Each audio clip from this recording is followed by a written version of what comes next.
What's going on, guys? Hey, listen, today I've been on a roll with these questionnaires and the meeting of the minds type of conversations, and I've got an individual today that I've been watching for quite some time that I know has a ton of great story, incredible background, and extreme passion for this fragrance thing. So strap up, we're going for that ride.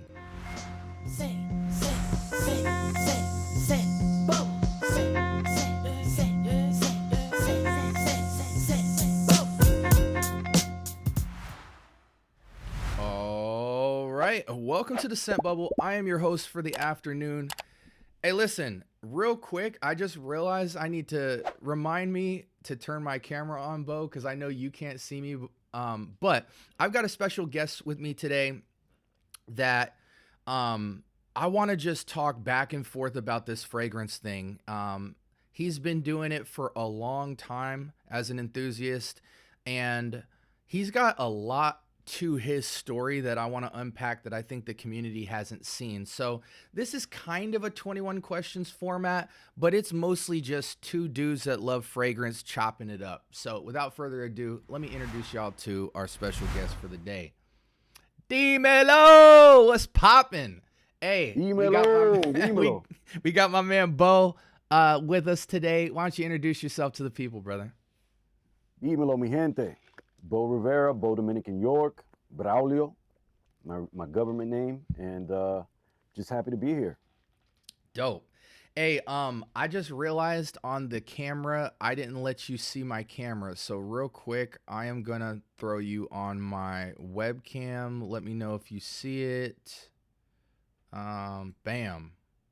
You see me? Damn, I see you. I see it. Okay, perfect. All right, guys. This is Bo, good friend of mine. I want to say he was doing the content thing a good deal before me, but we're within a good time window where when I first came in the space studying the game, his flavor, his tone, his passion for fragrance was very distinct. And because of that, I just loved his couch side approach to just like, man, this dude's enjoying these fragrances in a room and he's got the camera on. You just happen to be there and he's kicking game about his passion. Um, Bo, how long have you been doing YouTube?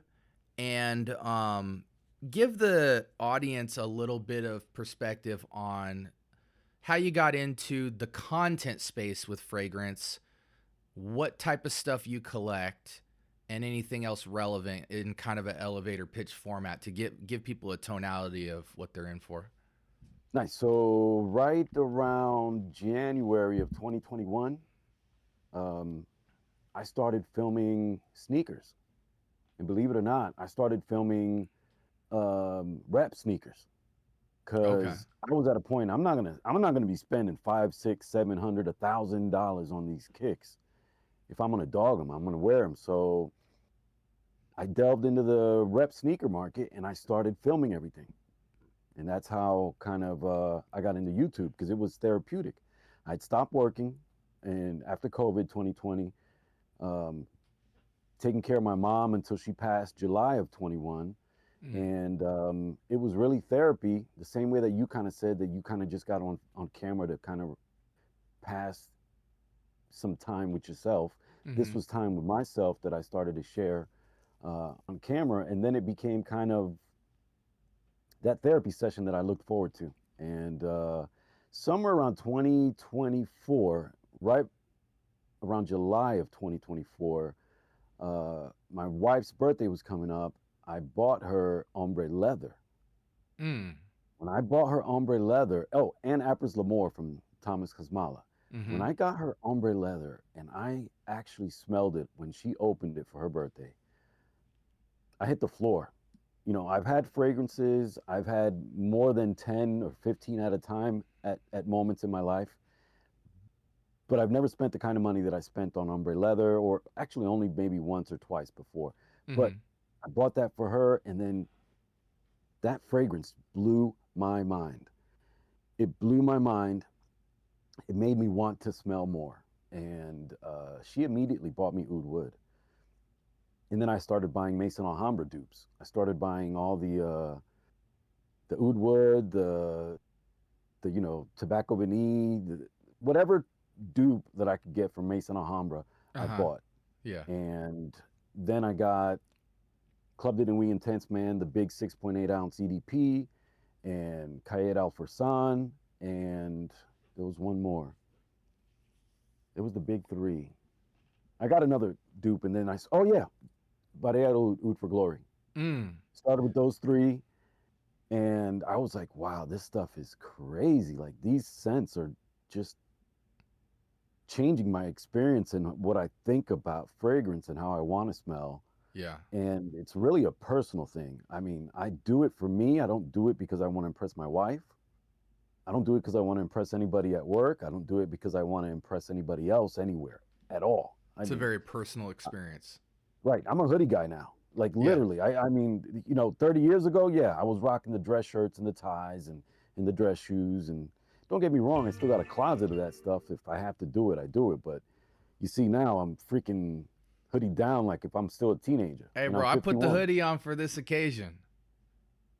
So Now, was I'm that like, hard for you switching from like it wasn't really a switch, it was just a part of the journey, but was that hard interacting with fragrances like Tom Ford Ombre Leather and then moving into Maison Alhambra? Clearly it wasn't because you were enjoying them, but was there um how was that? so to me, I just felt that they were both great smelling. I didn't Okay. see like, oh, like this is so much better quality. Oh, and this smells like crap. Oh, like I didn't, Now I at don't, that point were you watching fragrance content on YouTube? I had just started. And Okay, I think that the might very be a big reason, bro, because you didn't have the influence of all these categories and nonsense to think about. It was still about the juice for you. So you're taking it, you're being very present and in the moment with no real influence of like, hey, look for projection. Hey, look for the texture and all that. It's just, just a good time off the bat, it sounds like. 100%, I didn't think about it like that, but I think you're 100% right. I did not start watching influencers until I already had a good 10 frags. Mm-hmm. And then, Mm-hmm. of course, a lot of that was frags that I already had. I already Mm-hmm. had a bunch of Polo Red, Polo, that silver bottle of Polo, whatever that, I Yeah. forgot what that one was. And, I already had the regular Kenneth Cole Black, and I had Nautica, and I was a cool water guy. And, you know, um, in 2009, I went through 2 bottles of Gucci Pour Homme 2, like As they you were should have. water. I didn't respect it as, oh, this is going to be a fragrance I need to cherish. And, I mean, Yeah. I was a cheapskate primarily, right? And that's Uh-huh. kind of why I went to dupes because I was like, I like this Tom Ford, but I'm not fitting to drop $150. Right. Like, I like $20 frags. I like that $20 price point. Mm-hmm. And in 2024, you could still do that. I could buy all of those for 15 to 25 bucks. Yeah. And I was digging it and I was loving it. And then I hear you say this a lot. When the frag dupe prices started to go higher and higher, I find myself kind of leaning away from them. And then watching content, it made me start buying more designer. I definitely jumped Mm. into designer a little bit more. And then here's the caveat too. My wife is a store manager at a Sephora. She runs a Well, there you damn go.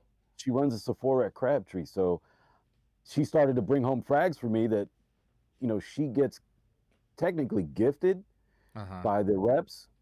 She can't sell them because they have to mark them at the bottom Right. that this is like a promotional Right. for our insider, right? Mm-hmm. Mm-hmm.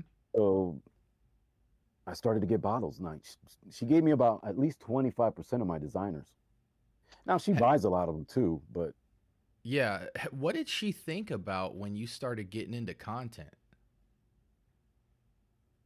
honestly, she didn't really give me much feedback. And again, with the sneakers now, there was times that I would have 700 pairs of shoes. Now I'm down to my core 50 and then a few here and there. But at Uh-huh. a point, we used to live in a house that was 3 times the size of this.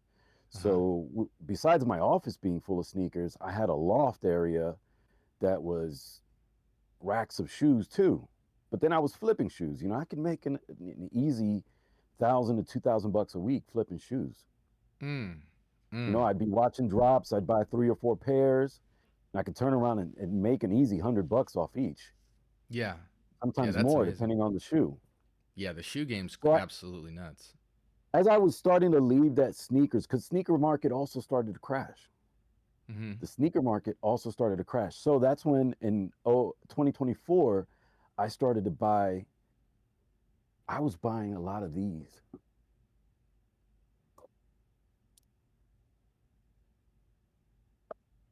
And I still have a few left. I was buying all these up. I had Mm. probably 10 to 20 boxes of this, 20 to 30 boxes of this, and 20 to 30 boxes of this. And I was literally paying 15 to 20 bucks and selling them on eBay for like 25 to 35. Yeah. So I was making a quick 10, 15 bucks. Yeah. But I kept a bunch because really, technically, it's stuff that I would probably end up going through. Yeah. Yeah. Yeah. But then I started to watch more YouTube, came across channels like yours, came across channels like, you know what? It was so funny. I used to watch Bowtie. He's kind of like one of the first channels that popped up whenever my phone listened that I was buying fragrances. Bowtie was one of the first to pop up. And I really couldn't get into his content that much because he was buying things that I would not pay the price for, right? Right. Even Right. on discounters now that I'm spending under $200 on some of this stuff, but they're, you know, $400 frags, $500 frags. And I just, you know, Bodacias and Creeds and Initios. And I mean, I could not see myself. I wasn't there yet. I couldn't see Yeah. myself spending that money. So I was buying these guys Mm-hmm. and buying inspos, and you know, it filled my curiosity, and I was happy with them. But then Yeah. starting to watch you guys, starting to watch all the influencers, of course, I wanted to find out, like, damn, one of these days, I want to buy one of them, right? Yeah. And Curiosity killed the people, cat, man. yeah, people can actually see my journey online because from 2024, mid 2024, if you look at my background, I only had a couple frags back there, a Mm-hmm. handful. And then now I've got all this. Yeah. Yeah. So I'm glad You my had a wife crazy hasn't, jump. right. I'm glad my wife hasn't killed me, but it is what it is. And it's all Yeah. for me. And I actually wear all of it. I mean, as much as it lets me, right? Because you You're can right, only right, wear right. so much It's every only day. 365 days in a year. No, that's awesome, bro. So right out the gate then, and if you don't see me on camera, I'm just grabbing a piece of equipment. Why don't you tell us what was the first fragrance or closest, or sorry, what is your first fragrance or close to first fragrance, if you can't remember, that you distinctly remember growing up? And I've got it right here.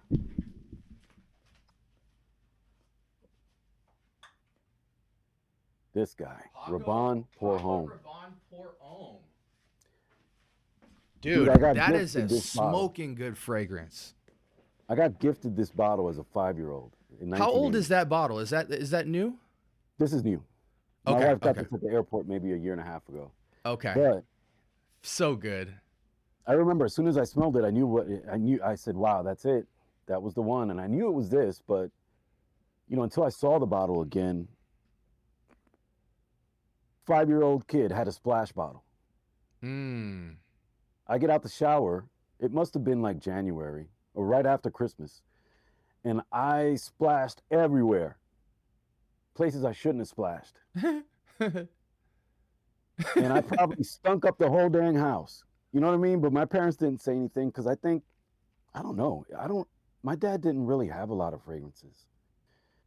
My grandfather had the Pierre Cardin and a couple of things. Mm-hmm. And my mom, though, my mom was always into fragrance. And what I remember most from her is Chanel Number Five. Chanel Like I 5. still have her last bottles of Chanel Number Five before she passed. before she got a chance to even crack them open. Mm. With my But mom, I remember J'adore. J'adore. This was my first frag. This is the one I remember vividly. That's my first frag. Yeah, dude, what a great frag to have to remember. I mean, it's just so good. I need to get another bottle of that because I'm building my kind of Smithsonian library, and I think that's a Hall of Fame juice that I've wanted to put a updated formulation to compare to old ones. But that's awesome. So a lot of people don't know, you grew up in New York, right? And in an era of the boom of hip hop culture, among many things, how was fragrance ever a part? I mean, it had to be, but I want to know specifically, what did fragrance, I mean, we know frag culture, but what did it look, how did fragrance influence, or how was it a part of your experience growing up in New York, prime hip hop era? Like, did your homies have fragrances? Was it just a pops and grandpops thing? Walk us in, give us a window of that. So definitely late 80s, junior high school still. Growing up in Washington Heights, which is north of Harlem and east of the George Washington Bridge, west of the Bronx, a little neighborhood called Washington Heights. And my mom put us in Catholic school because she didn't want me in public school. So that way, hopefully, I got more focused attention and had a better chance at actually learning in class. Mm-hmm. Um, but this is what I freaking wore to those house parties. These are two of the frags that I currently have that I would wear, right? I was wearing this in 1988. I was wearing Such that a in good 1988. fragrance. You know what I mean? And it was a big deal to have that on. I was wearing Kuros. this, Oof. but this was not mine. This was my uncle's. So this was breaking into my uncle's closet. Yeah. This, all my friends had, right? Because, I mean, we weren't poor. Some of our families were more well off. I knew that. But we Mm-hmm. weren't poor. You know, my mom ran her own business. And besides that, there was other frags that, are very popular and common. But those are like two frags that I just remember vividly going to parties at night and stealing a couple sprays or a lot of sprays from my uncle. Yeah. Or I had little mini splashes, right? Because I had enough Mm-hmm. to buy like little baby mini splashes. Yeah, You you know, could catch I those didn't in the have, magazine back then. you could All freaking, day. yes. Yes, Yeah. that is exactly, you just reminded me of something that we would literally, when we opened up the mags, that was something we went straight to. Yeah. You'd rip open the little paper and smell the fragrance. Yeah. And it was Egoist. I got Egoist. My wife finally gave me that, but I got Egoist Platinum. Such a But it good was like fragrance. Egoist Platinum, different CKs, Escape, Aqua de Gio. um, Aqua de Gio. I never owned it, Mm. and I never used to rock it that much. But I snuck a spray from a friend's. Um, I remember what was that? Probably The Eternity and all that. Eternity was one that I definitely rocked. But going to those house parties late at night, I remember at 12 years old breaking night for the first time or coming home, after 9 o'clock and feeling kind of nervous that, man, I'm coming home late. I wonder if I'm gonna get in big trouble. Um, but after that, it was just every night. And at one point, I was just living with my grandparents, unfortunately, or however, Yeah. and it was a wrap. You couldn't control me. 1988, 1989, 1990, right when all, the Eric B. and Rakim was out, and you name all kinds of hip hop, Rakim, that was big on the radio. LL, EP&D Daddy was big on the Kane, radio. LL was Cool big G on the Rap. radio. Yeah. And then when De La Soul hit,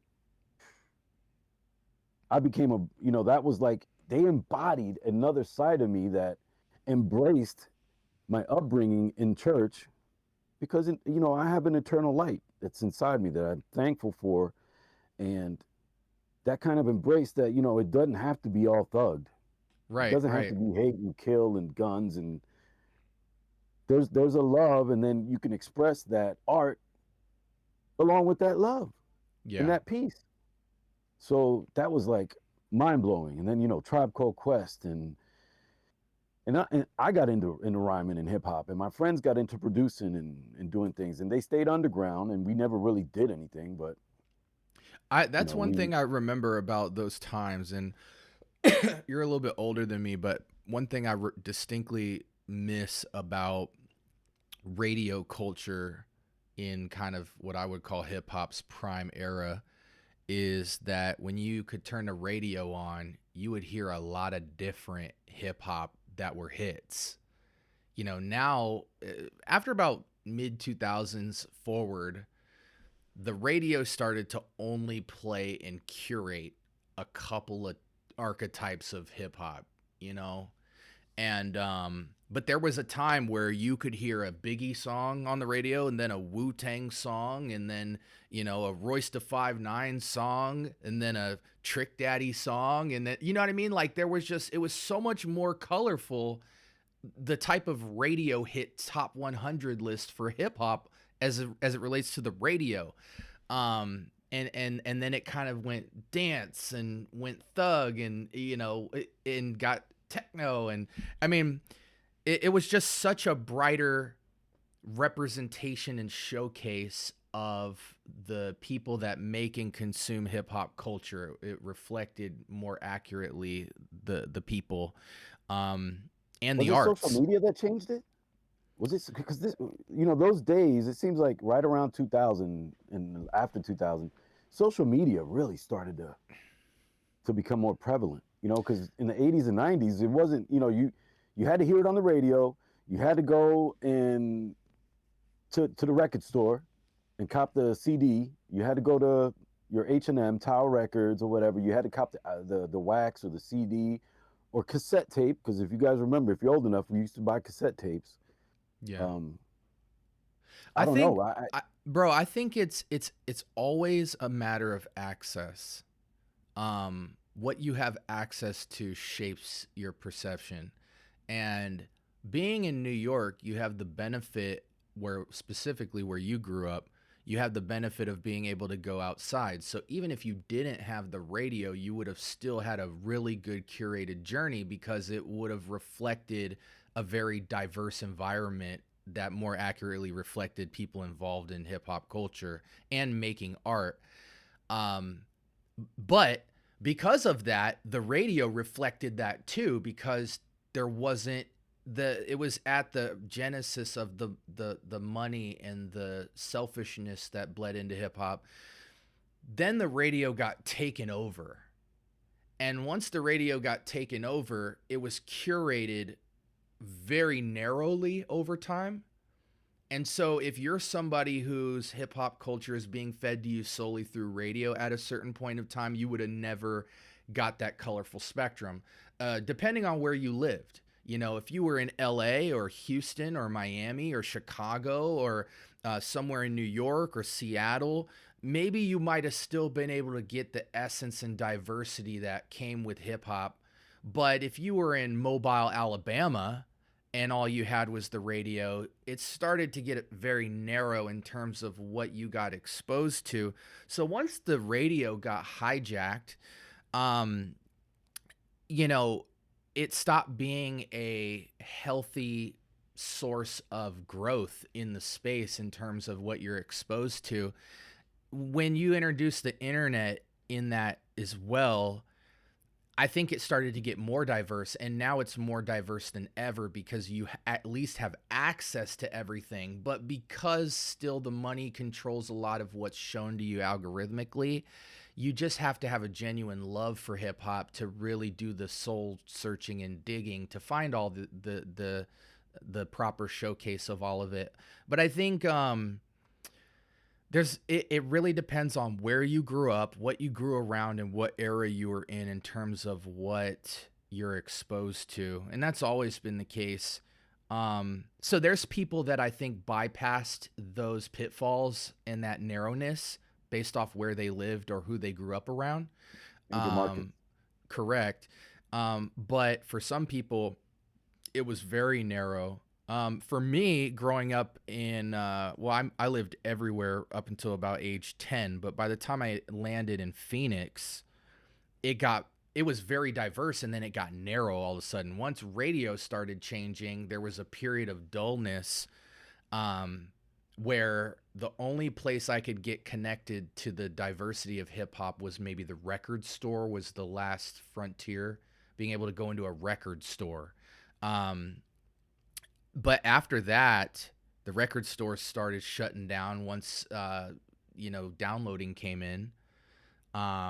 So then there was a boom again with the mixtape era, being able to get mixtapes online. That brought the diversity back in for people who had less access. But then when the internet hit, we didn't really know how to use the internet as an educational source.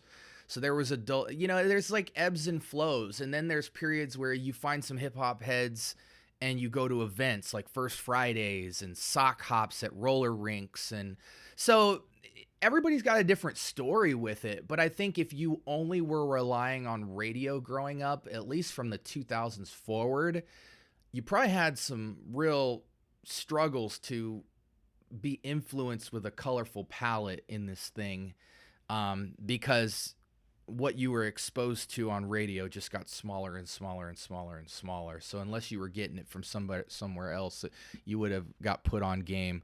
But yeah, it's crazy, bro. But I think now more than ever, the algorithm actually is recommending diversity. Like, if you like this, you'll probably like this. And if you have a good experience with that, you will start to do your digging and use the algorithm and tweak the algorithm to, but again, one of the biggest differences I saw growing up is when I was in high school, the average cat would be into one or two genres. Might have had the punk guys and the metal guys, the bluegrass and the folk. The hip hop heads might have did a little rock, and because hip hop was mostly sample based, you get into a couple of other things or maybe jazz. But now the average kid listens to like 10 genres because I the like algorithm everything you just mentioned. Literally, yeah. everything you just mentioned. I like even bluegrass. Yeah. Like I remember in But the see, 90s. hip hop culture showcased that. Like, if you were pre 2000s, you grew up 80s, 90s, I'm a late 90s baby. Even if you only listened to hip hop, you would still get put to those genres because it was sample based. So you came from parents that listened to jazz and breaks and funk and all that stuff. And so you had the heritage of other genres. Then in hip hop, you have a new genre, but hip hop was comprised of taking everything in and making this new art form. So you had the sample influence, and just most people that made music, their parents did a different genre and they probably blended it. And so, and then being in New York, you're in the mecca of a lot of music origin. So you're getting other stuff as well. And that's back when you had the different Don't TV forget, show. you gotta throw in salsa and merengue. Yes, Like absolutely. literally there was a time where every weekend we were at a different Spanish party. So many Bailando merengue, events. bachata, and Yeah. So many events and TV, TV shows made sure you got the diversity because it was all celebrated and you can make money off all of it from a broadcasting standpoint. It was all fun. So yeah, I mean, the technology changed everything, but depending on where you grew up, that stuff didn't hinder your experience. It only amplified it. I But agree with you. It got narrow, but then it got narrow just for a moment in time, because then you could see that, oh wait, I can actually look up everything now, and I can get almost anything now. Because I yeah, remember getting on LimeWire, getting on Napster, and at first it was a couple things, and then later on, pirate.org or whatever, and I right. would download complete discographies. Yeah. And You there were know, so many different eras. You had the mixtape era, then you had kind of the blog era. You know, before Reddit came out, you had websites you go to and have community conversation and download mixtapes and upload stuff, then movies and, you know. But again, I think being in New York, like if the things you were digesting at home got narrow, you could just go outside and see everything that was really going on behind the closed doors and down the alleyways and still be have that colorfulness going on. And I think certain cities maintained that as it relates to hip hop. I'm curious though, in the niche world, or actually, let me ask you about your wife, because you had mentioned your wife in your intro. What are some fragrances she absolutely loves on you? Stronger with you, absolutely. It was first intensely, but now absolutely has become her favorite. That's kind of like the one that, oh, she loves Le Mans Le Parfum. Okay, yeah, the black bottle. She likes Paradise Garden. Jean Paul. She does like one of the new Azzaros, the Forever Absolute. Yeah. She got that for me immediately. She said, "I love this. You gotta wear this." She definitely loves. What was the other one that she brought home recently? But you know, she likes sweet. She's got a sweet tooth. Well, She's and y'all definitely are got a in an sweet tooth. environment where it's cold often enough to love some sweet. You know, you need some stuff that can hold up in the air. And That's Angel Share is like her favorite. oh So man, not on her. She's even now she's rocking it today. yeah. Those, I mean, But those are we're hitters. in inside a lot too. We're in AC a lot. Okay. Yeah. Okay. I've got another question for you. And again, I told you beforehand we're gonna bounce around. And it's crazy. Dude, I don't know. I drank way too much coffee before I started this episode, so I'm gonna use the restroom real quick. But what I want you to do for the people is new cat off the block meets Bo, right? Give the new cat some easy recommendations in designer and in niche that are just easy. You don't even need to know whether the kid plays ball, what he's into, nothing. If they just said, "Hey, yo, he needs some heat," he's gonna get like a couple bottles of designer, a couple of niche. What are just some easy grab recommendations for you for that cat? And I'll be right back. You got it. So for designer first, I got some easy ones. I would probably start with these designers.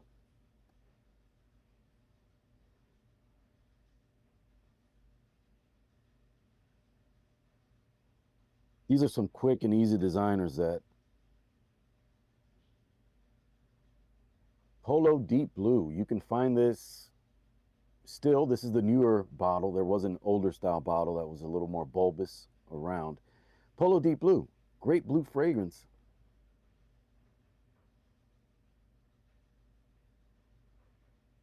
Ooh, that's good. Oh my God. I need to wear that more often. That's fresh, invigorating, can be worn definitely 3-season, maybe in the winter. First one I showed them was Polo Deep Blue. Oh, so good. So easy. Bro, that fragrance is elite. And you can find it for a great price usually. Next one I'll pull up, this is Nuclear. This is, to me, on my skin, this is Nuclear, and this smells amazing to me. And you can sample it, right? Because you can go to your Sephora, your Ulta, and actually smell it before. This smells so good. It's very bright, with a bite of freshness that just is invigorating to me. And affordable. Yeah, really, you can find that at a great price online, or walk into your Sephora. Hopefully, you got a discount. Here's another one that I just got my nose on recently in the last couple months. Allure Homme, and I forgot. Yeah, this is the regular one. It's not the Eau Extreme. This is really good. Yeah. And believe it or not, this lasted over 7 hours on me. It became a skin scent, but a good one. Really, It really is. Now that's going to be harder to find, right? I don't really ever see it on discounters. So Mm-hmm. you do want to hopefully have a coupon and use it at your Sephora, at your Ulta, or wait till they have those sales. One that you can definitely find for a great price. Mm. This one also lasts a very long time on me. I haven't tried the OG. I've only had a mini splash of the OG, the original, the EDT. But Yes. the Parfum, I just found at a killer price. At a killer price. And to me, this smells a little bit like Tigar. Yeah, It's got that kind of absolutely. grapefruit energy. Yeah. Yeah. That And that man, tart, bright, shimmering citrus. it's a little more mature. It's a little more sophisticated, and you may not like how non-sweet it is, but it is really good, and it will work. I think 4 seasons. I think I it'll haven't actually said work in this the on my summer. channel, but I think Terre de Hermes is one of the greatest fragrances ever made. When you want masculine, modern, invigoratingly bright energy, it's hard to beat, man. I mean, it has the fundamentals of good perfumery under it, but the brightness and energizing nature of most citrus fragrances just consolidated into a great scent. Every time I put on Terre de Hermes, I feel an energy boost. It's like a B12 shot to the arm. It just, you're ready to go. And it's so easy to wear, fairly easy to understand. It's peculiar to some at first who are foreign to vetiver and, rich tart citrus, but most people get the citrus part, and it's the base that it dries down to where they might it's polarizing. Like, some people like it, some people don't care for it.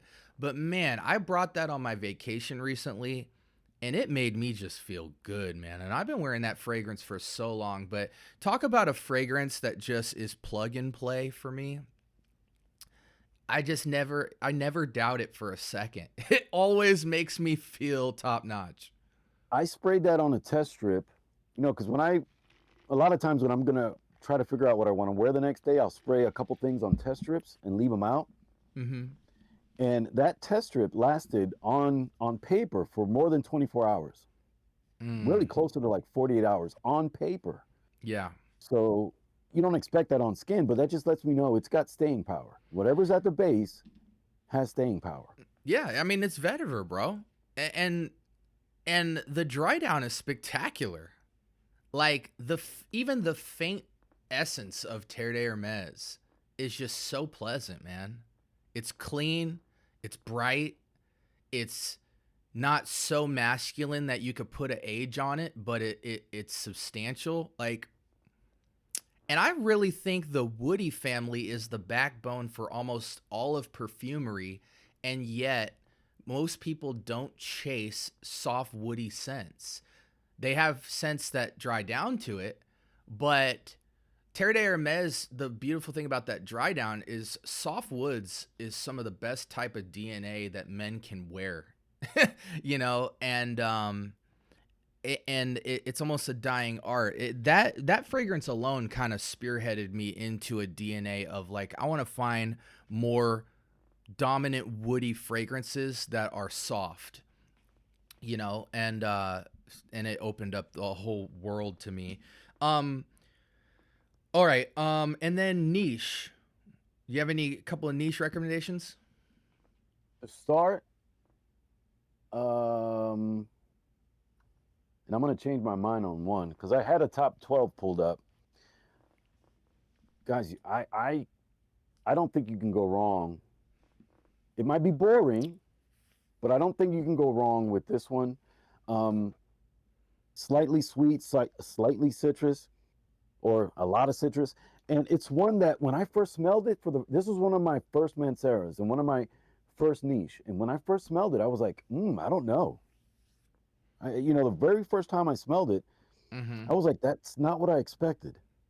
But then I let it linger, I let it dry, I let it do its thing, and I'm like, wow,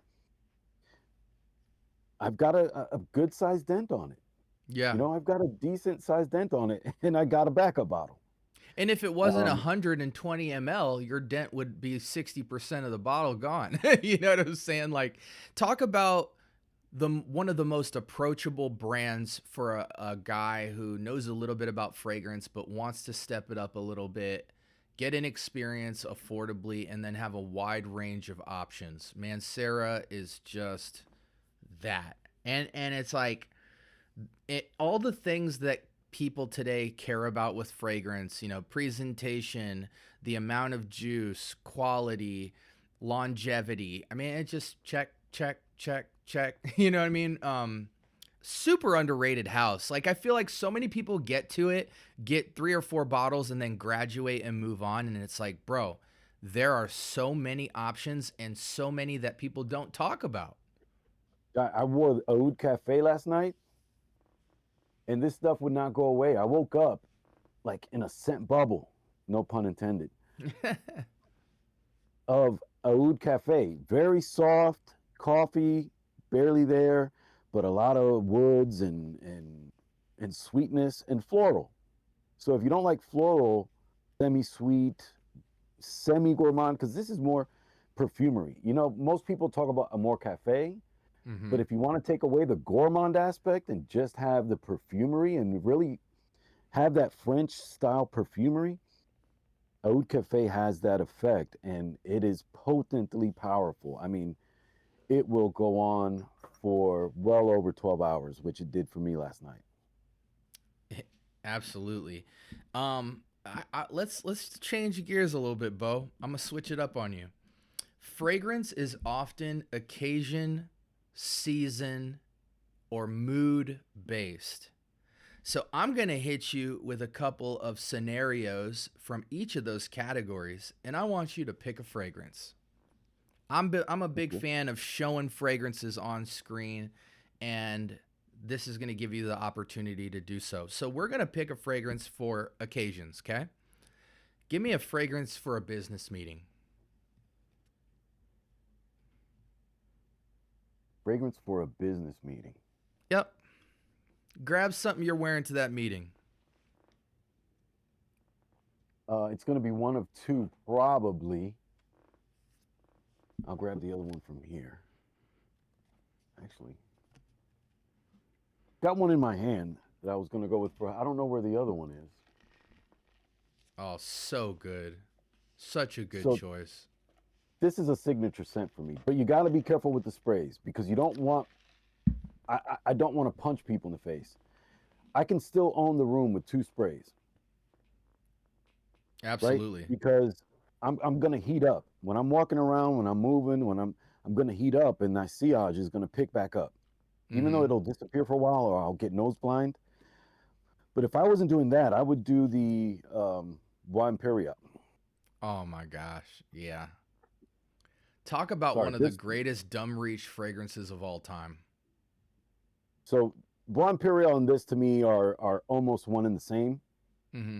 This being a little more punchy and a little bit more offending to some noses because it can be a little sharp, but Ganymede, Vanilla Oud, and then Bois Imperial to me are like perfect top notch. Now, give me oh, go ahead. You're going to, I tend to have someone at work, a mature woman, she's already in her 70s. She loves this or Bois. Like she says, like, oh my God, she could smell me before I even see her in the building. Like she knows Bo's in the building. Hey, the good thing that's a great attachment to memory for that. Give me something. Do you wear workout fragrances? I do not really. Like I might spray a little bit of like Nautica Blue, something like that. Something just that I want it to be faint and fleeting. But I don't really. I'm kind of like you.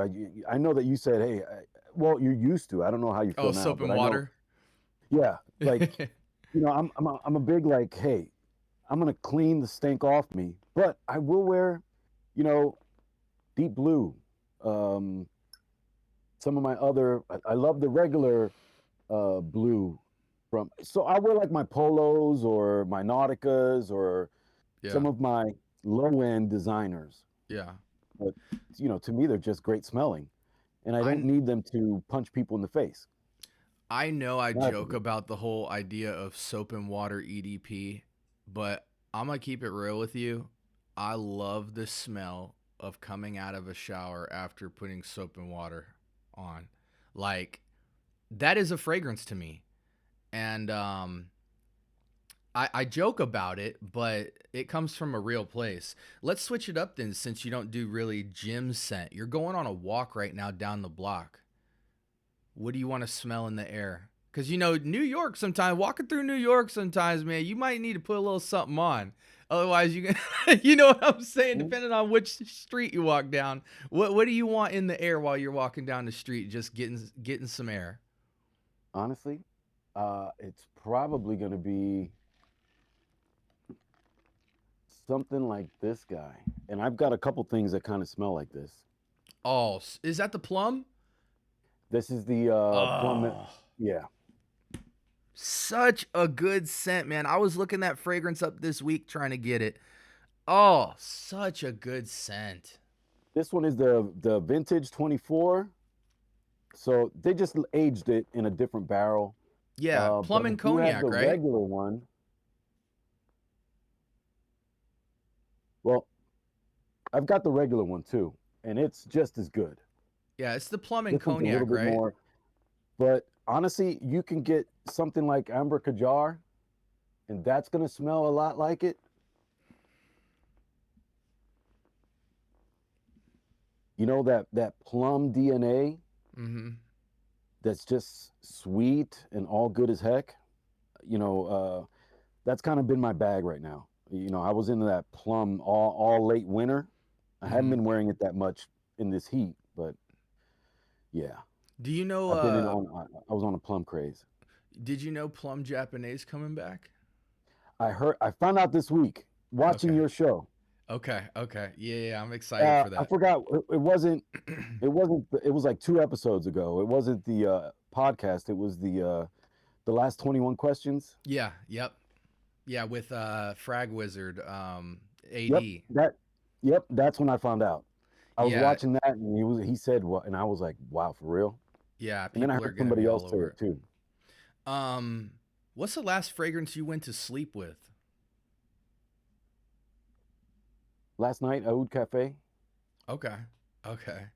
Word. and it's just intoxicating. Intoxicating. Let's Better. go. It's gotten better. Oh, I believe it. I mean, Manceras have great aging on them. Like the more they sit, I've had that same experience where they get better and better. Let's go to mood. Give me a fragrance that makes you feel calm.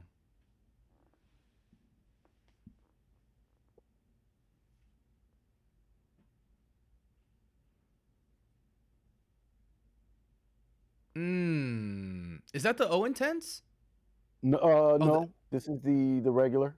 okay. The lighting. I think I have like a lighting thing on my channel, so it made it So I darker. had But three yeah, bottles. I gifted one to somebody, and well, he gave me $20. He didn't want to take it for free, so I said, "Give me $20." But I had three bottles of this stuff, and you know, this might actually be one that I would wear to a meeting so because pleasant. I'm just so in my bag. I'm in my lane. Nobody could tell me anything. I'm just having the chillest day possible. Yeah, Just having the chillest day possible, and I can wear that. I can wear that all day. and it gets I can such wear good that. feedback too. I almost wanted to buy one of your recommendations yesterday because I saw it at a really good price on Fragflex. Is it Gary's Den or Fraghead's FOMO? Asylum. Fraghead's Asylum, right? So That good. FOMO bottle, or yeah, Yes, yeah. I So saw it at a really good FOMO price. is wherever Fragflex came from. That original website made a FOMO line, which was in connection with French Avenue or somebody. But yeah, Fraghead's Asylum. Yeah, especially with all the clones that came out prior to it, that really surprised me. Give me a fragrance that energizes you. Damn, that's a good question. That's a damn good question. Energizes me. gonna probably be one that people don't like. This one just puts me, I mean, I'm just in a mood. And Cologne. the spiciness, oh my God. I wore this 2 Sundays ago, and I could tell that I was affecting somebody around me because he sneezed, and he sneezed again. But I was working, and I had a client, and they told me what they wanted.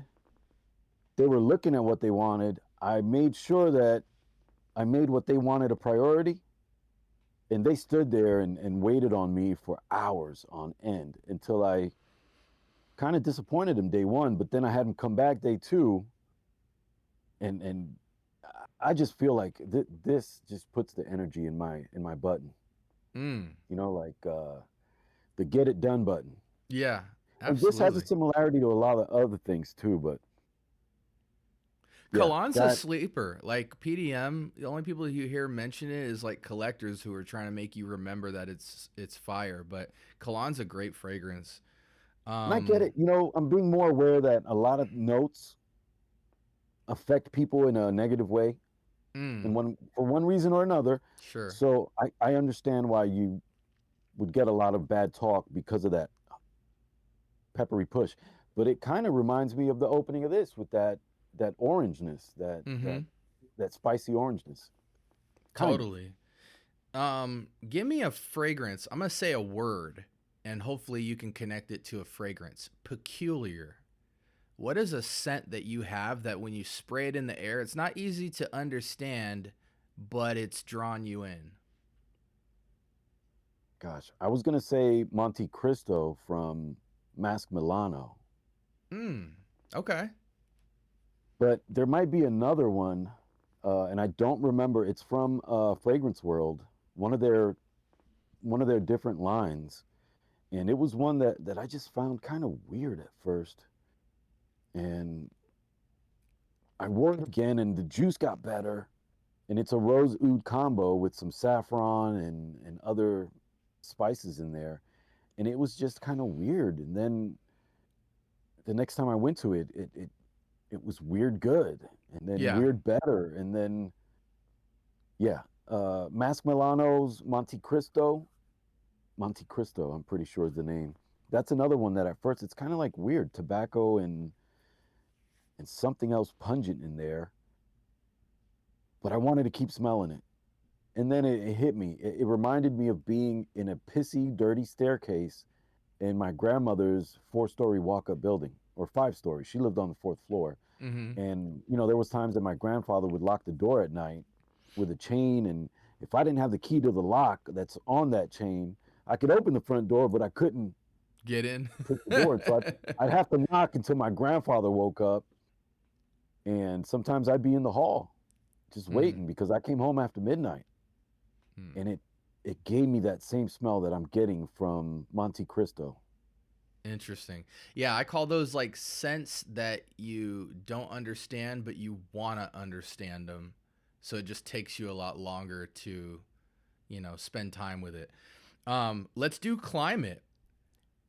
I want you to grab a fragrance when it's blazing hot outside.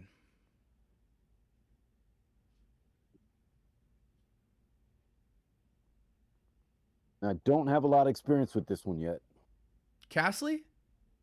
This one is the other one, Sedley. Sedley. Okay. I do have Sedley. experience with Cathley, and I would have gone with it, but God, this in the heat. Yeah, I've only worn it once so far, so I need more experience with it. But it's one that I would immediately go to right now. absolutely. I Blazing mean, heat. bro, Sedley is slept on. Especially with the clone drops. Like, Sedley, you can't sleep on Sedley. It's a great, especially even like somebody coming into PDM as a house and needs something that's just like gonna work for most people. Sedley is a great option. What about freezing cold? Oh, I know where I'm going. I've got other options. I'm going Tango. Ooh, beautiful Mas- juice, beautiful bottle. Mask Milano. No joke. I had to spray a little. No joke. This is it's serious juice. Mask Milano is a very slept on house. I wish more people would talk about their line. You can get their little bottles, literally, their little bottles. Uh, you can grab these little bottles, these 1.3s or 1 point somethings, Mm-hmm. for like 50 to 60 bucks on Max Aroma. Yeah, yeah, yeah. You don't have to look hard. On Max Aroma, I ended up finding this for like 100 bucks. So that's why I pulled the trigger on the 100 mil. But God knows I didn't need 100 mil. Right. But your girl Cecile Zarokian Mm-hmm. Mm-hmm. did Tango, and gosh, it's not going to be for everybody. The sweetness is definitely a mature sweetness, but winter. Mm. Yeah, I love the House of Mask Milano. I have like 4 or 5 of them. Um, Give me a fragrance you want to wear in the rain. Ooh. So this is a nod to one of your favorite houses, because this is like a niche version of Encre Noir. Mm-hmm. Mm-hmm. This really is like a niche version of, oh, Encre Noir. It was one of my first designer frags. You know, Mm. outside of the things that my wife bought me. And I love Encre Noir. I know it's dark, inky, and peculiar. And sometimes I get a really acrid smell from it, like it's almost rotten. Yeah. But Dude, it's kind of like, I hated Encre Noir when I first smelled it. And then about a year later, I bought a travel of it. Like, you know what? This fragrance frustrates me, but I want to wear it again. Like, you just hit these moments in your collection where you want to be thrown off. And then I wore the travel. And then recently, I go, no, I want that in my collection. It represents different. And when you want to go somewhere else, that's you want to venture into the unfamiliar. And so I bought a bottle of Encre Noir, and now I've purchased it 3 times. nice. And I feel like it's Batman in a bottle. Yeah, yeah. You know, if there's other things that definitely represent Batman in a bottle, but to me, that's like one of my earliest frag talks with somebody who I worked with who was a frag head before me. He let me smell Encre Noir before I bought Encre Noir, and I thought, wow, this is Bruce Wayne. This is the dark side of Bruce Wayne. You just gave me an amazing concept for a video. Fragrances in Bruce Wayne's collection. Woo. Because a lot of people talk about a Batman fragrance, and I've done it before, but an assortment of fragrances he would wear is very interesting and intriguing to me. And I can totally see Encre Noir.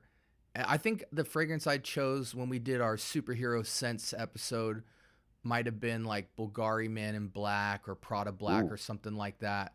But Encre Noir is so fitting and represents another side to him. I would want to dig in my bag and see what I could get for like an assortment, a top 10 for Bruce Wayne. That would be sick. I might bring you on for that episode. Nice. Yeah, Um, I could see that. we're gonna switch a couple of crazy gears again. We're hitting some good time on here, but I want people to hear some other side of your convo. Let's jump into the content space. You've been creating content on fragrances for a while now. What would you classify the style of your content on your channel? If somebody said, Uh, Bo, what do you do?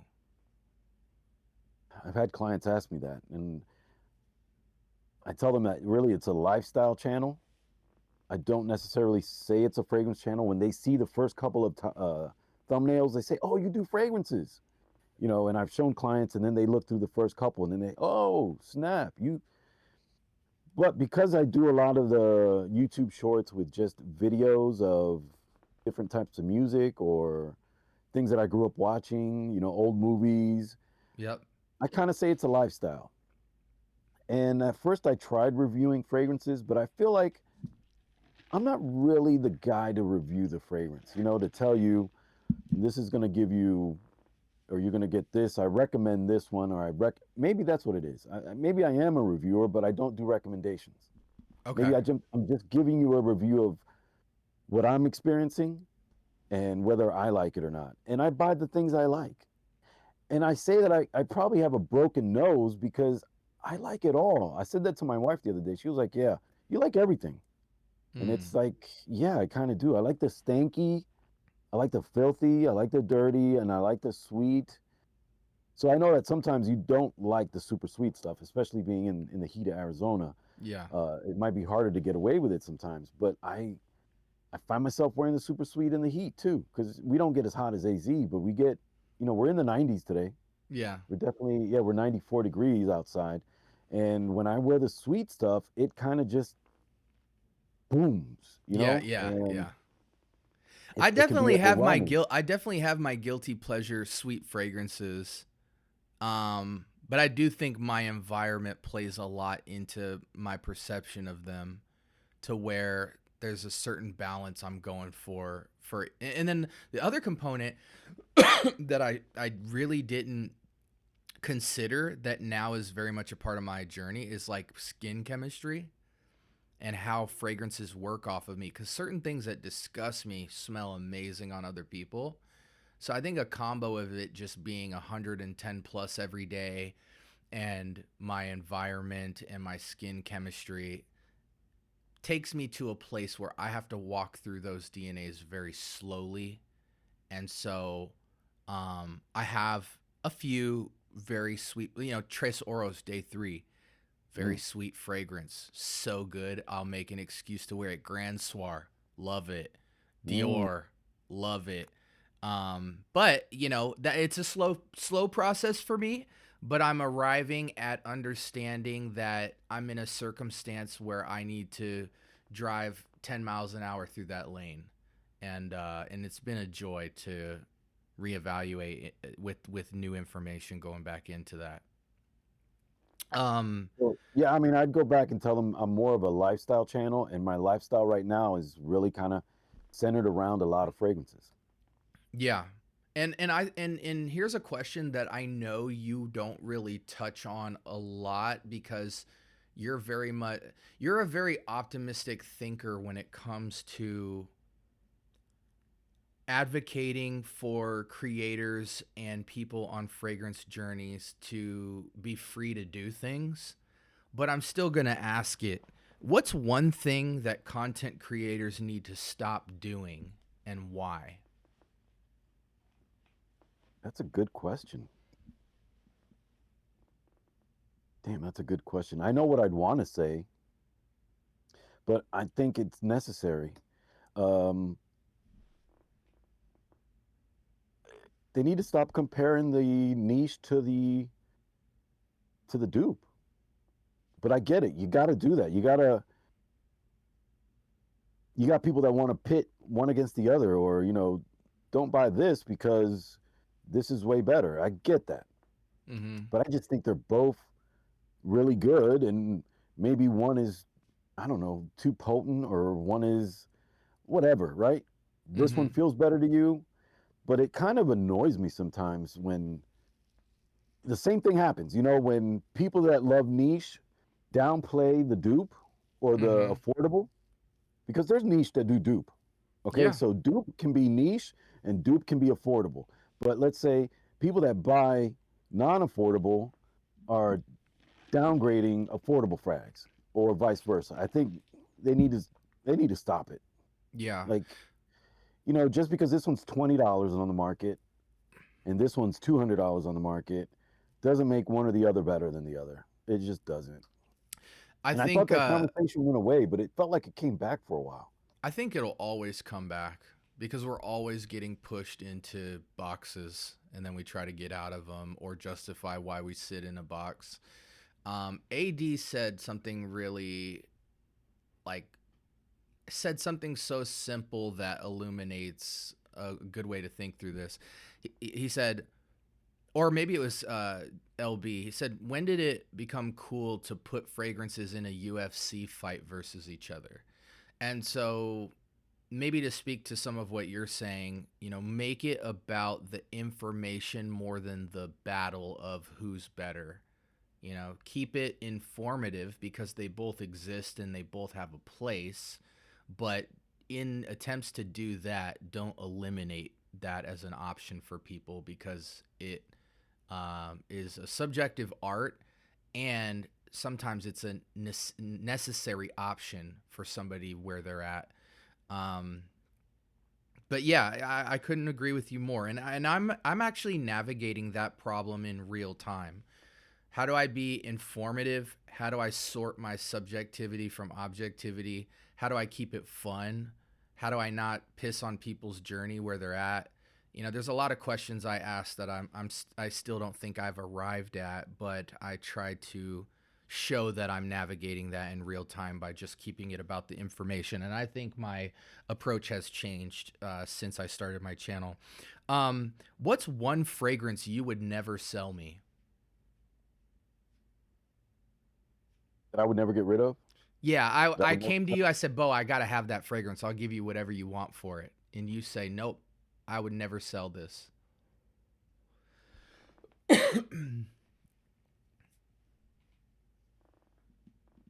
Oh,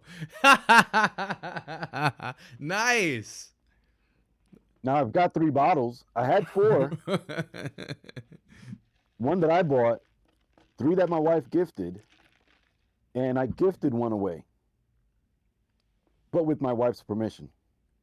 I gifted one away with my wife's permission, because that person looked out for me and has given me a smorgasbord of things to sample.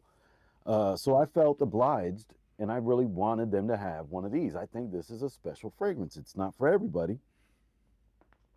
Gosh, that licorice note or accord, that licorice accord to me, whew. It's very Woo, woo, woo. signature in perfumery. Like, and I don't mean like it's in a lot of stuff. I mean that for Sauvage, that distinct feature is what gave it its Michael Jordan silhouette, I feel. You know, where it just distinctly always think of Sauvage. And I didn't know that's why I love this perfume. But this is another one that I probably wouldn't sell it to you. And you can get this for $13.95. Yeah. This is $13.95. I mean, yeah, but it's more sickly sweet than Sauvage is. So you gotta like sweet. I love that option. That's that's what I was trying to hear. Has your taste changed more because you've smelled more fragrances or because you've changed as a person?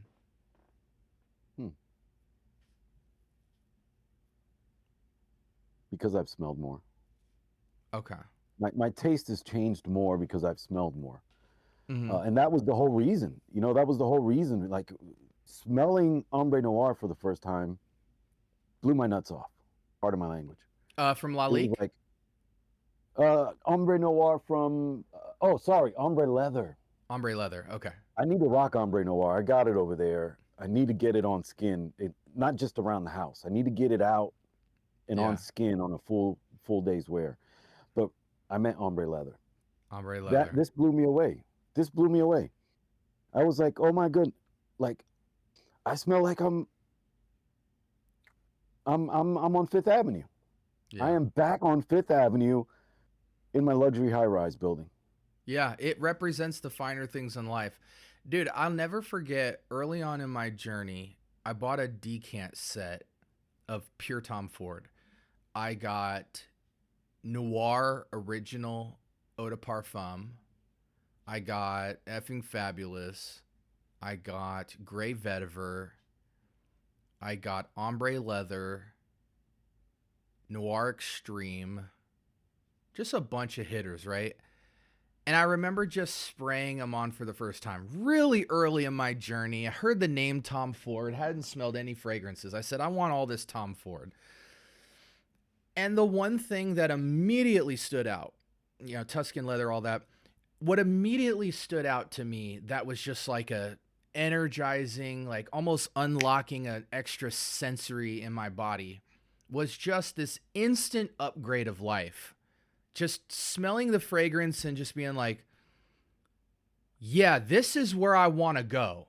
Wherever this came from, I want to go there. And whoever I am, I want to get on this level. Just an instant upgrade of sensory experience in life and luxury. Just the epitome of luxury smell was in every Tom Ford fragrance. Even if I didn't like it, I had a huge respect for it. Like, yes, this is quality perfumery. And I feel like Tom Ford's another house that people graduate from. They find a couple hitters, they move on, they forget it, they think through niche without Tom Ford in view. It's almost seen as like a vintage luxury house by most people. There was a boom at one point where you had your Tobacco Vanille and your Noir Extremes, your Neroli Portofinos, your Vanilla Sex type of stuff popping up, the peach and all that. And it had its teeny bop moment where it was the new thing on the block.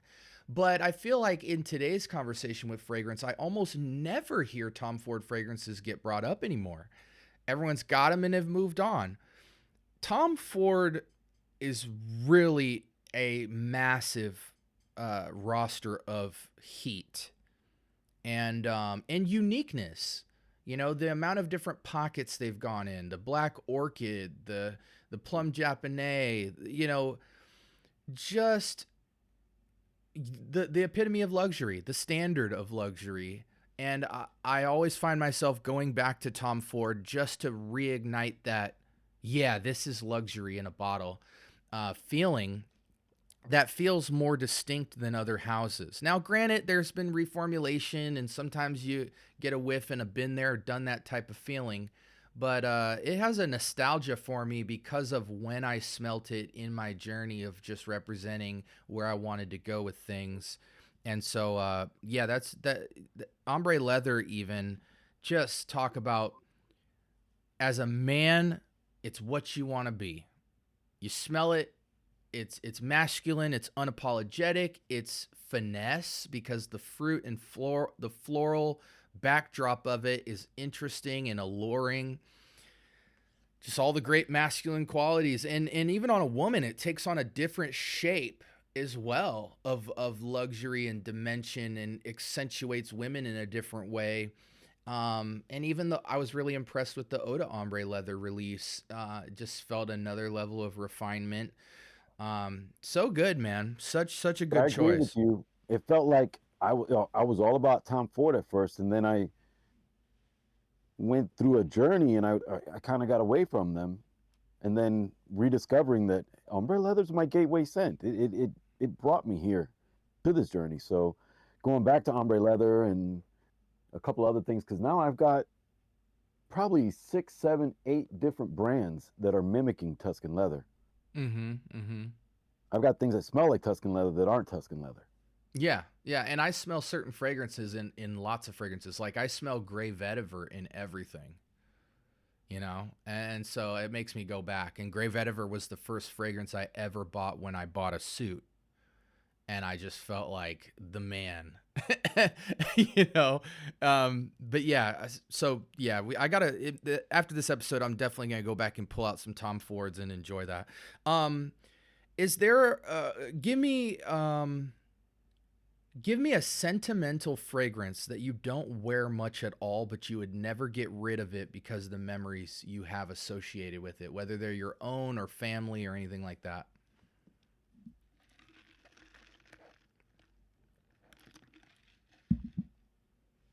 I got one. It's one that I'll never get rid of. Where'd I put this little booger? But it's from Banana Republic, and it's one that you can still buy today for $15, and I don't know where I put it. I know it. Oh, here it is.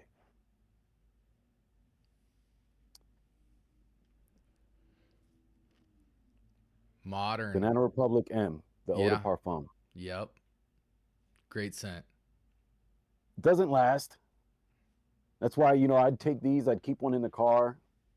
My other bottle is halfway done. And, you know, this was plum and woods, and before I knew plum and woods, you know, before I knew to say it's got plum or it's got woods and it's got fig and it's got, I just loved it. You know what I mean? I used to get the EDT in, I used to work for Banana Republic in 1991. I was mostly a door greet in White Plains, New York. So very upscale, ritzy mall, catering to the wealthy. And I'd be downstairs sometimes greeting at the door. Welcome to Banana Republic. Welcome. Welcome to Banana. You know, all different kinds of greetings. We'd get a lot of foreign travelers. I've hooked up Harry Connick Jr. with an outfit back in the 90s. You know, he came in shopping. You know, Montel Williams would walk through the mall a lot. You know, just, yeah. This brings me back. It takes me, and I've been wearing this since the 90s, right? And you see that I still got bottles. I don't put it on often anymore, almost never. But man, it's a memory. Yes, and $15. You can find this for $15. So how much was it back then? Those, I'd probably spend $30-$40 on them. Okay. Because I'd wait for a sale. I'd go to FragranceNet before I knew what FragranceNet was. You know what I mean? Yeah. And I would either buy I would buy 4 or 5 bottles, depending on how much of a discount I was getting and whether I could use coupons, or Cool Water, or Nautica Blue. But definitely M has been a signature for, wow, that just brings me back. You know, I was still early 20s, still living at my mom's house. I got my fragrances for those still in the cut. Okay. I got 2 more questions for you, and then we're going to wrap up. One's for you and one might be for me. What do you think? This might be the hardest question of the night, or maybe the easiest. What do you think fragrances have done for you the most? Damn, that is a kind of a tough one.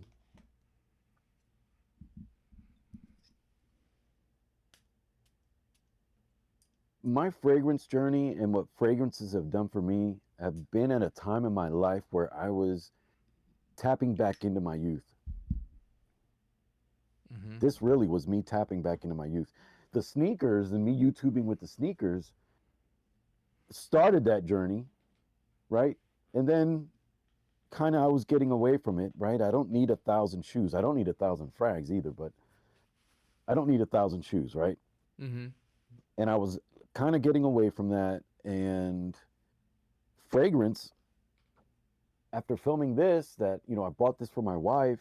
You know, I was filming sneakers still, but I filmed my first video was, hey, I bought this and I got it for my wife. It smells amazing. Wow. And then, you know, I did Apres L'Amour number 4. And a lot of people don't like how musky metallic this can smell. I love the heck out of this juice. That's one of my earliest videos, and this thing goes on for days. You're gonna offend some people that don't like it, but there's something about the Cosmalas, 95% of the Cosmalas that just are like, oh my God, this thing is potent. Like, don't spray more than 2 sprays. So this helped me tap the fragrance. For me, the fragrance journey has helped me continue to tap into my youthful side. That's what it's done for me. And all of these have created some memories or tap into set memories that I've had over the decades. Well said. And I've always been into fragrance. Like literally since I was 5, I've been into fragrance. I just wasn't into fragrance the way the Fragcom community is into fragrance. It's always been a background player for me, you know, like, oh yeah, I'm gonna smell good. I've got a couple things at home that when I go to the party tonight, I'm gonna be smelling good. Yeah. When I go to work, I'm gonna be smelling good. As a matter of fact, I got a backup bottle in the car. I'm gonna be smelling good. It's always been part of my journey. I just never put it on the forefront.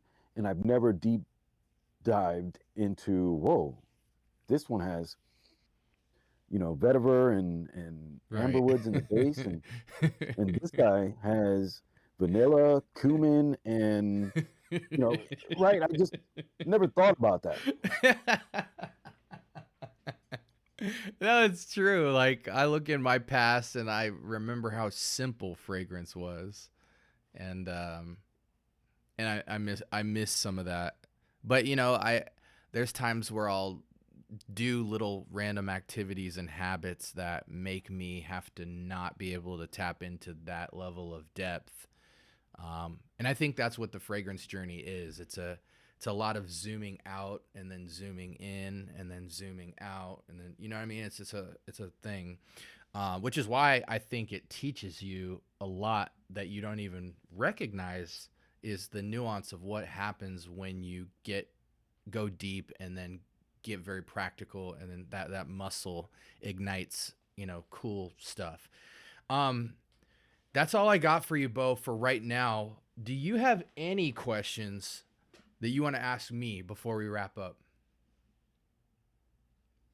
I know sometimes you've said, I'm not sure how long I'm going to keep the channel up. Mm-hmm. So I'm assuming that you've got a plan for your journey. And do you have a vision in the next 5 years? What's your vision where you see Scent Bubble or just you going with Yeah. frags? Yeah. I have a lot of ideas. I write them down and I keep them close to my mind so that as I'm navigating, as opportunities present themselves, maybe they manifest and make more sense and get more clarity. But there's a part of my journey at this point where I look at how everything's played out in my life and I realize that there's a big benefit to visualizing where you want to go in life. But what's different about me, I think, from how most people operate is you can set a long-term goal and you can strategize how to get there. But the amount of resistance and audible that will happen on the route to that vision is like you can't even count it. And I think those are elements that wind up being the reasons why those make up how you get to that destination. And so the reason I say all that is because I have a lot of ideas about what I would like to do with the fragrance community, but I find that the further out and the larger the objective becomes on what to do, the less present I'm tempted to become. And I find that the more present I am daily in my journey of just living and fragrance, things present themselves that I would have never have imagined that change the sale direction a bit. And so I've been in the arts forever. I taught art, I did art, and I'm not even talking like I did drawing and painting, I did teaching, I did history, I've been an MC, I've been an audio engineer, I've just been in every facet of art and hip hop. I think mastering something is the product of holding two hands. One hand represents exploration and risk taking, and the other hand represents refinement and focus. And I've learned that both are essential because if you're not taking risks, you're not growing and you're not innovating. But if you're not focusing, you're not refining and you're not building a muscle of consistency and getting the repetitions that it takes to be successful. So I've grown an appreciation for both of those muscles operating. And so in the fragrance space, those two muscles I'm learning to appreciate one more than the other because I naturally can get technical and set goals and put destination visions in my mind of what I want to do. But on the other hand, when I take risks and I explore and I have fun, amazing things pop up that are huge components of what I want to do, and actually make the things that I visualize way more interesting and fun to pursue. So, you know, I don't know the future of this channel. The thing that I've changed in my thinking is live in the moment, be present, appreciate what you have right now, because you can lose it all tomorrow. And go hard and refine and build, and also explore in each day at a time and see what happens. As long as you're intentional and you take it seriously, and I don't mean serious like you're not having fun. I mean serious like you're counting the minutes in the day. What do I want to do right now in this moment? What do I want to do today? Who do I want to talk to? Just being present and intentional. I think if you do that really intentionally every day, you'll actually go further, farther, and faster because you're maximizing precious time. And I think when you set your goals too far out, there's a lot of filler moments in each day to day that you just piss off and don't maximize yourself as a human being, because you're like, because there's distance, you're like, you pick the days you want to go hard, you know? And so, yeah, I genuinely, I don't know where the channel's going to go. I have a lot of cool visions for creating community, creating honesty, accountability, making a real journey cool, being present, giving people options of what to play with and how to explore, and, you know, advocating for people who treat this like a hobby just as much people who treat this as a career or an art practice or whatever, being all inclusive with it, breaking down barriers and walls. But I'm doing that daily and changing directions daily. And because of that, a lot of things that I set out to do on this channel have changed. You know, last year was about reviews. I want to smell everything. And before I did the channel, I spent years smelling fragrances because I wanted to have something to say. And then it was about the reviews and being resourceful to people. If I'm going to smell these, I want to leave some information behind so people can navigate. Now it's about, okay, now that I've seen what's going on in the community, I want to give my perspective on the things that people wrestle with the most in this community. And I also want to do that by showcasing how to build community authentically and not fall into, basically, how can I curate my journey so good that people are inspired to curate their journey and not let me curate their journey? I feel like a lot of people's journey is not theirs. Like, maybe my journey is Bo's journey, and because I see it, I'm trying to infuse it into my journey. But instead, I want to learn how to extract from Bo's journey to make my journey. So I try to get in that space of presenting my content in a way that lets people be the best them and not the best version of me. And as I've done that, things have changed and moved directions. And so really it's just my life, man. I'm putting a camera to my life, walking through fragrance and seeing what happens, and the direction is changing every day. Are you still wanting to drop a fragrance? I am. Yeah, nice. Yeah. Here, as a matter of fact, that's a great way to close. I'll show you something.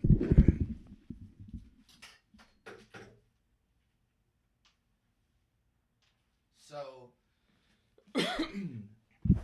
I've been working for about a year on this. Well, actually, this camera is what I got to show you. This joint, which is a 4 Seasons unisex fragrance. And what sparked the idea of making a fragrance was simply running into people who were phenomenal perfumers and building relationships with them and talking through what isn't in the marketplace. So, because I have the access to the perfumers now that come from the actual industry and aren't out of their house with it, I felt like I could bring something that was very competitive from a quality standpoint, And then because I evaluate so many fragrances, I felt like providing something that I think isn't done in the space in two categories. One, Four Seasons unisex, and two, nighttime fragrance. So then I have this, which I can't show all of it. Here, I'll show the webcam. You can see the color of that. Mm-hmm. And so then this is night. So they kind of represent day and night, but this is Four Seasons. This is night, geared fall, winter, but still Four Seasons, tackling a note in perfumery that I want to see done a different direction. Nice. So yeah, I Lord willing, I will make announcements about that. One is complete, the other one's almost complete. I want to start talking about it during Christmas, and Lord willing, I want to showcase that for the people on a really limited run. Because everything I do on my channel is community curated. I curate my content, but based on the community voice. So even with this fragrance, before it drops, the community will be able to smell it and talk about it. And I will use that feedback to finalize it. Nice. So they feel very much a part of it. And the reason it'll be a limited release is because I want to do that over and over. The idea of what do we see in the world of fragrance? What do we want to see? Let's make it together. And then let's let that be in that moment. Let's not make it about money and monetizing, growing. Let's just go do it again with something else. And then maybe down the road, we'll relaunch as a collection or something if it goes to that. But for right now, let's give us an activity to do that we can all participate in and be a part of that makes what we want to see in the community. We live in a community in FragCom where we feel like the community voice isn't being heard much. It's just being capitalized on. And so I love the idea that we get control back of our journey. So it's like if somebody's not providing a certain thing in the marketplace, we're going to make it. We're going to make it affordable. And then we're going to get credit for it. And we're going to put the leverage back in the hands of the people. And we're going to choose individuals that represent us to do it. So yeah, the fragrance is still going to, Nice. Launch. But yeah, bro. I know that was, classic SB long-windedness, but you asked me a deep question. All right. Yo, Bo, I'm going to have you back. No question.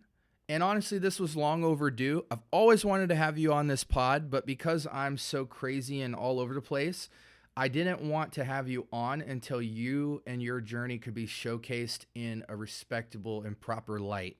So I'm glad you came on today. I know a lot of people will benefit from this. I'm going to clip the heck out of this because this video is a lot of nostalgia. I didn't even know what I wanted to title this video. I was like, let's make the content and the title will just appear in my mind. Nice. But you touched on a lot of stuff, man. And I want you to know that your approach to just turning the camera on is very valuable to people. And I've really enjoyed you as a person talking about your fragrances, because I really think people make the fragrances, not the other way around. And you very much, whether you were talking about fragrances or, pizza, I would watch because the way you put it together. So I appreciate you for being on. Guys, like, comment, subscribe, turn on the notification bell. Let's have a conversation in the comment section. It doesn't have to end here. Me and Bo will scan the comment section. We do talk back to people. And let me know. Every comment. Absolutely. And let us know what stood out to you, because we kind of just threw a grenade just now and different parts of the shrapnel hit different people. And so, come about and tell us what stuck out to you so we can, get into another conversation in the future. Bo, let them know where they can find you. BoDominicanYork. BoDominicanYork on YouTube, but Braulio Rivera on TikTok. Braulio Rivera on TikTok, which is kind of hard to say, but it's Braulio Rivera. River with an A at the end. Okay. And I will put all of his contact in the description below and in the title as usual, so you guys can navigate that. Guys, we appreciate The community feedback has been crazy on the podcast. Right now, I'm currently distributing it to 300 platforms in the world. So you guys can access audio only podcasts. You can watch the vodcast, and you guys can also put in requests on topics, fragrances, and people that you want to have on. I like to work in the 2 to 4 person thing. So we're going to shoot this in panel form, in mono a mono format. And then occasionally when there's some things I want to speak to, you might see me do a solo run, as you guys have seen in the past. But the pod is clearly where I want to go because it showcases what's happening right now in the community from people who are actually in it, you know, every day. So, Bo, thank you so much, man. Guys, we hope you stay blessed. And until next time, this is Bo SB signing out. Peace. Peace. Que Dios te bendiga.